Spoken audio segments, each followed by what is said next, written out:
بنی امیہ کا تشدد اور ظلم، بنی امیہ کا انداز، یہ اس حد تک بنی عباس نے اٹھایا اور اعلان کیا کہ یہ بنی امیہ ظالم ہیں، جابر ہیں، آل محمد پہ انہوں نے ظلم کیا ہے، اس لیے یہ اقتدار پر رہنے کے حقدار نہیں ہیں۔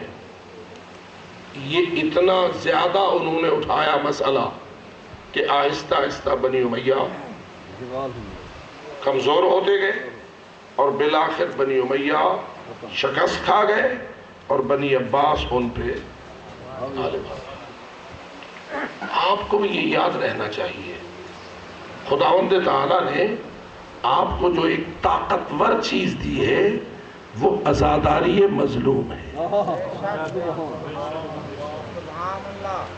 عزاداری نام ہے مظلومیت آل محمد کو زیادہ سے زیادہ اجاگر کرنا، مظلومیت اہل بیت کو زیادہ سے زیادہ روشن کرنا، امت مسلمہ کو یہ سمجھانا کہ آل محمد پر ظلم کتنا ہوا اور کیوں ہوا۔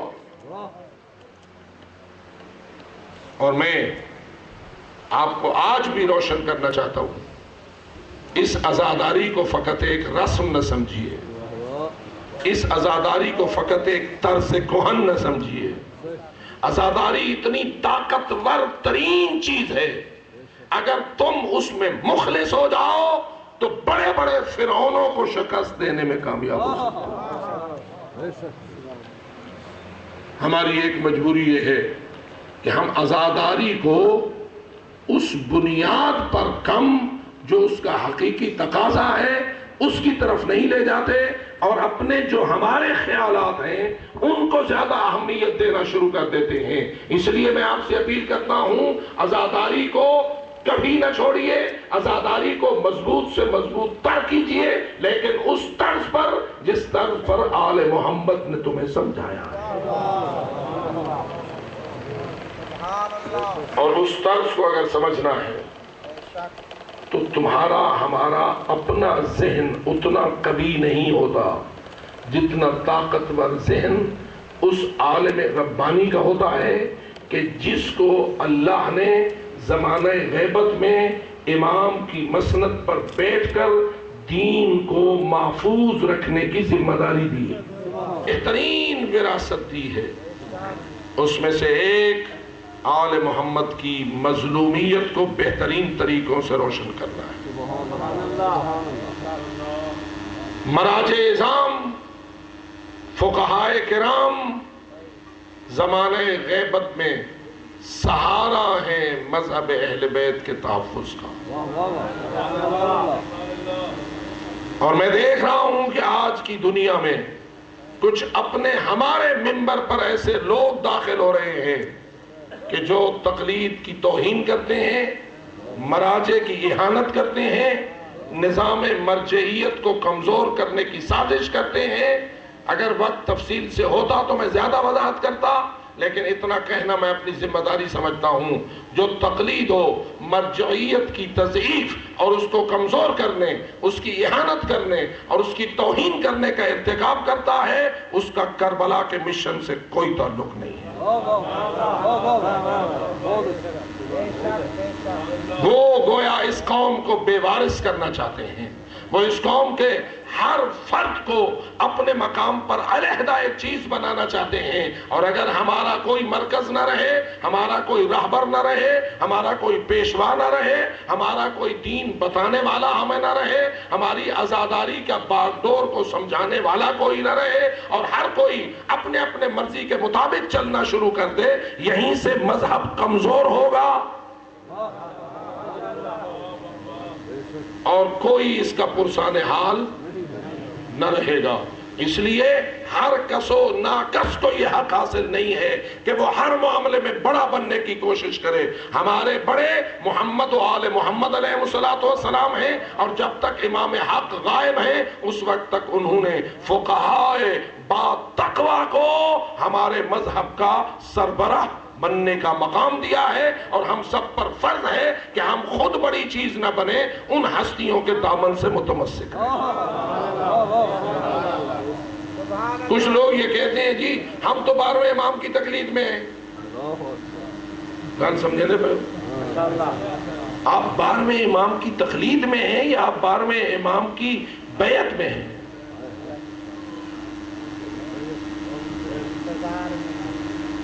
یہ بھی فرق کسی کو پتہ نہیں. تقلید اس کی ہوتی ہے کہ جس کے علم پر آپ بھروسہ کرتے ہیں. بیعت اس کی ہوتی ہے جس کے لیے آپ اپنا سر دینا ضروری سمجھتے ہیں. نعرہ تکبیر، نعرہ رسالت، نعرہ حیدری، حسینیت، حسینیت، یزیدیت، یزیدیت، نعرہ حیدری. عزیزان، ضروری ہے کہ آج کے دور میں ہم ان تمام نکات کی طرف متوجہ رہیں اور سمجھیں کہ ہمارا دشمن یعنی دشمن مذہب اہل بیت ہمیں نقصان پہنچانے کے لیے کیا کیا چالیں چل رہا ہے. چھوٹی سی بات کرتا ہوں، یہودیت ہے یا ختم ہو گئی؟ جی. اور کیا یہودیوں نے آپ علی والوں سے کوئی زخم کھایا ہے یا نہیں؟ خیبر کا در کس نے اکھاڑا؟ مرحب کو کس نے پچھاڑا؟ خیبر کا مال کس نے لٹوایا؟ جی میرے خیال آپ در پہ رک گئے. آپ خیبر کے در پہ رک گئے ہیں. ذرا مجھے اتنا ہی بتا دیں، جب در خیبر امیر المومنین نے اکھاڑ کے واپس آ گئے یا لشکر کو اندر بھیجا؟ جی قلعے کے اندر بھیجا اور لشکر گیا وہاں مہمانیاں کھاتا رہا. اندر جو گیا یہودیوں کے قلعے میں لشکر حیدر کرار، تو کیا ہوا؟ جنگ فتح ہوئی یا نہیں؟ جب جنگ فتح ہوتی تھی تو کیا ہوتا تھا؟ مال غنیمت لوٹا جاتا تھا یا نہیں؟ اور یہ مشہور ہے کہ جب خیبر کا مال غنیمت مدینہ منورہ پہنچا تو مدینہ کی غریبی ختم ہو گئی. مدینہ کے غریب لوگوں کی غربت، اتنا مال آیا خیبر سے، یہ کس نے لٹوایا؟ نہ مولا علی کا نام نہ گنائے. بھئی مولا علی کا یہ کردار نہیں تو ہے کس کا؟ فاتح خیبر کون؟ فاتح خیبر وہی ہوتا ہے جو فقط در کو اکھاڑ کے واپس آ جائے. مردوں کو گرفتار کیا گیا، عورتوں کو کنیزیں بنایا گیا، مال کو غنیمت بنایا گیا. یہ سارا کردار کس کا؟ مولا علی کا.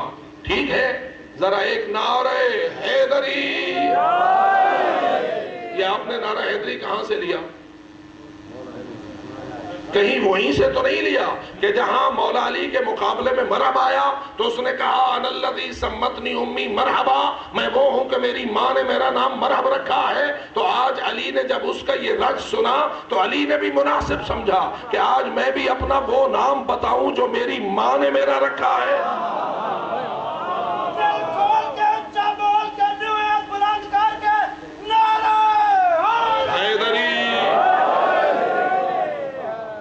علی نے کیا فرمایا؟ انا الذی سمتنی امی حیدرا، میں وہ ہوں کہ میری ماں نے میرا نام. آپ کو حیدر کا نام بڑا پسند آ گیا، آپ نے نعرہ بنا لیا نعرہ حیدری کا معنی ایک یہ ہے اچھا طور تے دسو ہوندا نا جیڑا حیدرے. ایک بندہ دے نعرہ حیدری اچھا نا دس ہوندا جیڑا حیدرے، اگو کیا دے ہو؟ یا علی، وہ علی ہے. ٹھیک ہے، یہ نعرہ حیدری یہودی بھی سن دیں یا کوئی نہ وہ ستے پہن یا جاگتے پہن؟ آپ کا نعرہ حیدری ان تک پہنچتا ہے یا نہیں؟ جی پہنچتا ہے. بل تھیندے تو خوش ہو سن، آپ کو اپریشیٹ کرتے ہوں گے، آپ کی تعریف کرتے ہوں گے. ہاں سبحان اللہ، ہندے نعرے وطے مرے دے ہو جیسا نہ ککھ نہ رکھیا. کیا خیال ہے؟ آپ کا یہ نعرہ یہودیوں کے زخموں پر نمک ہے یا نہیں؟ جی ہے تو یہودی بدلے لینے والے ہوتے ہیں یا نہیں؟ لیتے ہیں بدلے؟ کہنے کو لوں نہ تو آگو نہ کیا ہے تو ستو نہ کو کیسے آنکھی نہیں. بس اے نعرہ حیدری لگانے والوں، اے یا علی یا علی یا علی میں اپنی مجلسوں کو پر رونق کرنے والوں، یاد رکھو اگر علی والا سنتا ہے وہ تو خوش ہوتا ہے، لیکن یہودی اس کے تو زخموں پہ نمک ہے. بس وہ بدلے لینے کے لیے اقدامات کرتا ہے. دو قسم کے بدلے ہیں، ایک یہ کہ لشکر لائے آپ پر حملہ فوجی کرے اور آپ کو نقصان پہنچائے، اور ایک یہ ہے کہ اپنے ایجنٹ بھیجے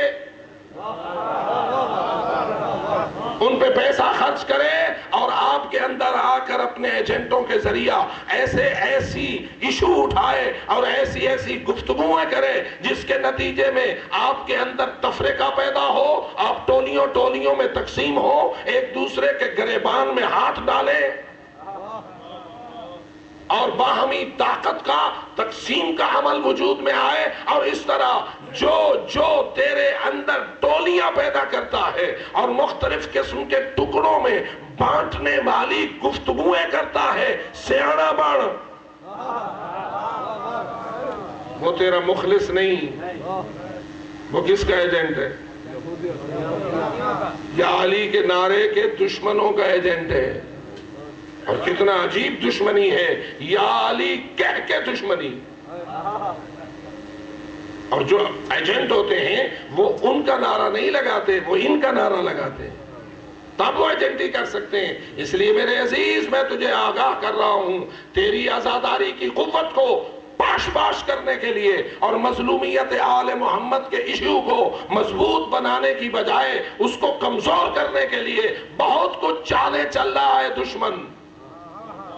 جن میں سے ایک چال یہ ہے کہ وہ تجھے مرجعیت سے جدا کرنے کی کوشش کر رہا ہے، وہ تجھے تقلید کے خلاف زبان درازی کی جسارت دے رہا ہے، تجھے اپنے مرکز سے کاٹنے کے لیے مختلف قسم کی سازشوں کو وجود میں لا رہا ہے. لہذا بحیثیت شیعہ اہل بیت اور عزادار آل محمد ہونے کے ہمارا فریضہ ہے ہم ہر کس و ناکس کو مخلص نہ سمجھیں، ہم اس کے کردار کو دیکھیں. اگر کردار ہماری وحدت کا وسیلہ ہے تو یہ ہمارا اپنا ہے، اور جو ہماری وحدت کو توڑنے چلا ہے اس کا ظاہر کچھ اور ہے اور اس کا باطن کچھ اور ہے.